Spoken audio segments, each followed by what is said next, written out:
Welcome to Life Medical Tourism. This is your medical facilitator, Joanne Pasek, and I'm gonna bring you on my journey when I did my iron infusion in IB Health Clinic.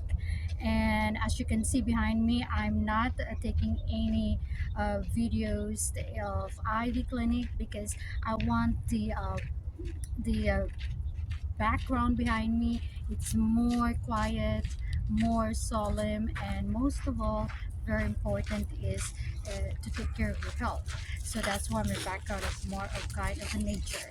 So again, I will bring you through my journey for the iron infusion in IB Health Clinic. The iron infusion, I did not choose what type of iron that they will give me. It's because it depends on the blood work, the result. So I had a monoferric iron type, and first of all, you have to understand that not everyone has to make a decision. I want to have an iron infusion. It's all about what's your health situation.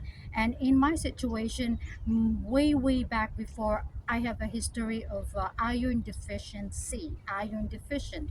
Then it comes down to number five, very low. So that's the reason why I take my initiative to do an iron infusion in a private clinic. And why is that in a private clinic, not in a regular hospital or a place that's covered here? Especially I'm here in Canada, so it's covered by MSP, the iron infusion. But there's always a loopholes that not all the iron infusion is covered. So that's why I went to a private clinic that I pay in my own pocket money, and that I will have to give you a way how I'm able to get that as a tax deductible.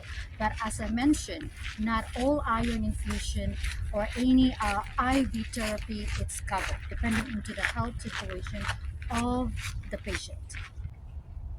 So let's talk about the IV Health Clinic, all naturopath. So they are licensed, of course. You're not going to be able to run a clinic if behind all the providers are not licensed. So they are all licensed. So they are not just uh, no idea what you're doing. So in my case, as an iron deficient, so she needs all the latest blood work and all the history because there is an assessment. So on the screen, you will find that what are the procedure first before doing so or before getting the IV infusion, IV iron infusion. Times if you're not really in a position that very badly that you needed a medical attention, then you have to wait.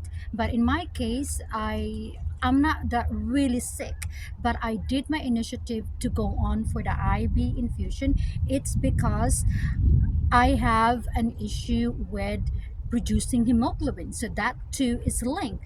Iron deficient, and then the um, also producing the hemoglobin, it's also low. So that case, it's not a good sign. Even though I keep my daily routine, like daily lifestyle, I don't rarely I have a feeling of tiredness, but not as bad as some other patient or some other people.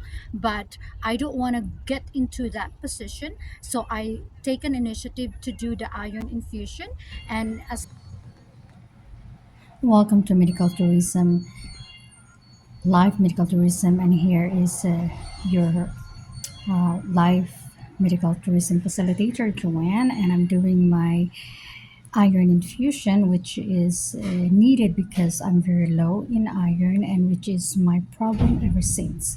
But then it's very low, and it comes down to five, so it's not really good. And that's why I'm doing this infusion here, and I will share the info and a little bit of a video and because this is personal, so I'll just gonna give you a bit of information or a glimpse of video while, of course, it's hard to take a video while I'm dripping and I have to take a nap. But then I'll give you information about the clinic and and the consultation and also the pricing. And then it's very straightforward though.